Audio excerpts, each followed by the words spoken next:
곽 대리의 50억 퇴직금, 이것은 민정수석 아버지에게 준 뇌물로 보는 것이 국민 상식일 것입니다.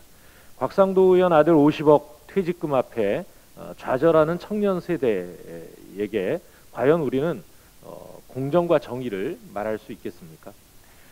그럼에도 어제 화천대유 대주주인 김만배 씨가 불법과 로비가 없었다라고 주장했다고 합니다. 그러나 곽 씨에게 퇴직금 3천만 원, 성과급 5억 원, 위로금 44억 7천만 원까지 총 50억 원을 준 화천대유의 회계 감사 보고서에는 이 같은 지출 사실이 누락되어 있습니다. 회계에서 누락했다면 회계 부정이고 성과 계약도 없이 멋대로 지급했다면 배임죄에 해당할 수 있습니다. 또 산재 신청도 안 해놓고 50억 중 45억이 산재 위로금에 해당한다라고 한다면 이것은 국민을 기망하는 일입니다. 뻔한 거짓말에 분노가 치밉니다. 곽상도 의원은 화천대유 내부자들로부터 후원금 2,500만 원을 받기도 했습니다. 아들을 매개로 몰래 쪼개기 후원을 받은 것이라면 이 역시 뇌물죄가 추가될 수 있습니다. 이런 것이 불법이 아니고 로비가 아니라면 대체 무엇이 불법이고 로비겠습니까? 회계 처리 안 된 검은 돈의 실체, 후원금의 대가성 여부 철저히 규명해야 할 것입니다. 또 김 씨는 호화 법률 고문단에 대해 좋아하던 형님들이라고 했다고 합니다. 낭만적 표현으로 넘길 상황이 아닙니다. 아무리 법조기자 출신이라고 하나 이 판검사 출신 유력한 인사들이었고 국민의힘의 실세들이었습니다. 이런 것을 법원유착, 권원유착이라고 하지 않을 수 없습니다. 보이지 않는 기득권 카르텔이 쩐의 거탑을 쌓고 끼리끼리 빼먹는 투전판을 만들어서 독식했던 것입니다. 요즘 가장 많이 듣는 말이 화천대유 천화동인인데요. 이건 모두 주역에 나오는 말입니다. 주역의 기본 정신은 과하면 쇠하는 것입니다. 이것이 주역의 이치입니다. 국민의힘이 윤석열 검찰의 검당유착, 국기문란 사건을 덮으려고 아무 사건이나 주어다가 정쟁에 쓰려다 오히려 이것이 누워서 침뱉기가 돼서 돌아온 격입니다.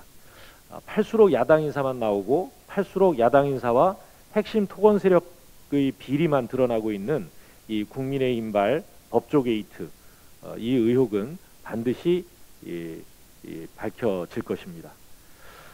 그리고 이준석 대표에게도 묻겠습니다. 이준석 대표는 언제 곽상도 의원 아들이 50억 퇴직금을 받았는지 알게 됐습니까? 김기현 대표는 추석 전에 알았다는데 이준석 대표도 이것을 알고 숨겼습니까? 아니면 몰랐습니까? 몰랐다면 허수아비 당 대표이고 알았다면 국민을 속인 것입니다.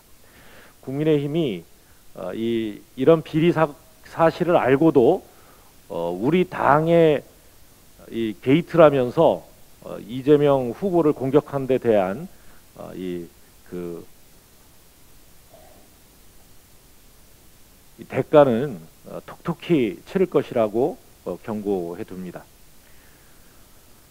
어디까지 알고 또 어디까지 숨겼는지 또 추가 연루자는 없는지 국민을 더 이상 기망하지 말고 알고 있는 모든 것을 낱낱이 공개하는 것이 국민의힘이 그나마 살 길이다, 이렇게 충고의 말씀을 드립니다. 국민의힘이 스스로 밝혀야 할 의혹이 또 하나 있는데요. 윤석열 검찰의 고발 사주 의혹입니다. 지금 당무감사 하겠다고 국민의힘이 이야기한 지 4주가 지났습니다. 그런데 감감무소식입니다. 지난 16일, 17일에는 서울중앙지검에 이어서 어제 공수처가 핵심 제보자 조성은 씨를 불러 조사했습니다. 수사기관들이 사건의 전모를 밝히기 위해 속도를 내고 있는 것과는 달리 의혹의 본산인 국민의힘은 뒷걸음질 치고 있습니다.